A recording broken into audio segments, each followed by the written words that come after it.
से जगतर नाथ जगन्नाथ से असीम तांको लीला अपार विभिन्न लीला खेला तांकर सारा विश्वर बोझ तांको कांध उपरे सेथिपाई तो से आम समस्तंक अति आदरर कालिया शांत सी ओल्हे आसंती बड़ दांडकू रथरे बसी दर्शन दियंती भक्तंकू एही समय रे जाजपुर जिला धर्मशाला ब्लॉक गड़मधुपुर ठारे मध्य देखिबाकू मिले नियारा रथयात्रा एठारे महाराजांक स्थान रे महाराणी करिथांती रथरे छेरा पहरा एभली परंपरा प्रायतः आउ केउठी देखिबाकू मिली नथाय। ए वर्ष रथ निर्माण कार्य आगे चलिथिबा बेले प्रस्तुति शेष पर्याय रे पहुंचिछि।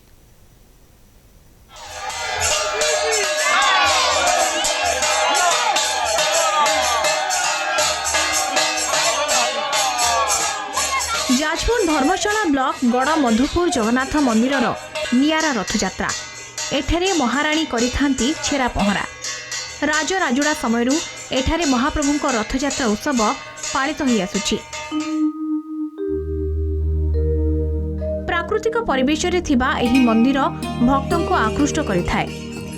एठारे वर्ष जाक भक्तंक गहली लागिथाय। गड़मधुपुर राजा स्वर्गत सुदर्शन चंद्र धीर नरेंद्र 1777 मसीहारे ए मंदिर निर्माण करथिले। मंदिरटी अबिकल पुरी मंदिर शैली रे निर्मित।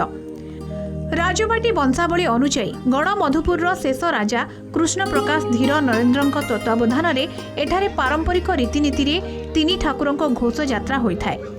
ए वर्ष रथ निर्माण कार्य आगे चलिछि। सबु कार्यर तदारक करुछंती गड़मधुपुर राजजेमा।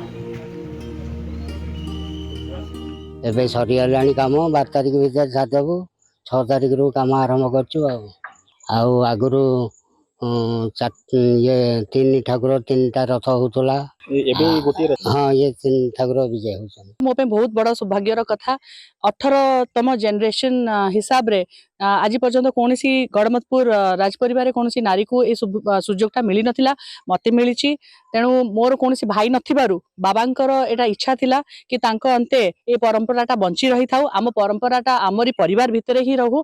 तेणु सेई सकासे सी बंचिथिबा अवस्था रे 2007 मसीह सी बंचिथिबा अवस्था रे ही मते डाकी कि एठिकी युवराज अभिषेक करे कि पुष्पांजलि दिया करे कि ए कार्यटा को संपूर्ण करथिले। काहे कि कोठी ना कोठी बते बाबा भी जानिथिले कि तांको अंते ए परंपराटा कोठी लोप न हे जाऊ। गड़मधुपुर शेष राजा कृष्ण प्रकाश धीर नरेंद्रଙ୍କ देह बसान परे राजगादी रे अभिषिक्त होइछंती रानी अपर्णा धीर सिंह। रानी पदरे अभिषिक्त हेबा परठारु एठारे महिला भाबरे रानी अपर्णा धीर सिंह रथरे छेरा पहरा करि आसुछंती। दीर्घ वर्ष धरी एही विरल परंपरा चली आसुछि। रथयात्रा दिन मंदिररु विग्रहंकु पहंडी करी अणा जाई रथारूढ़ करा जायथाय। राजबाटीर ब्राह्मणଙ୍କ द्वारा पूजार्चना परे रथरे रानी अपर्णा छेरा पहरा करिथांती। परे हजार हजार श्रद्धालुଙ୍କ गहणरे माउसीमा मंदिर पर्यंत रथ टणा होइथाय। रथयात्रार श्रृंखलित परिचालना पाई व्यापक व्यवस्था करा जायछि। मोर महाराणी भी अछंती जे से छेरा पहरा करंती तांको तत्वावधान रे रथयात्रा बहुत भल भाव हुए। बहुत भक्तंकर समागम एठी मध्ये हुए।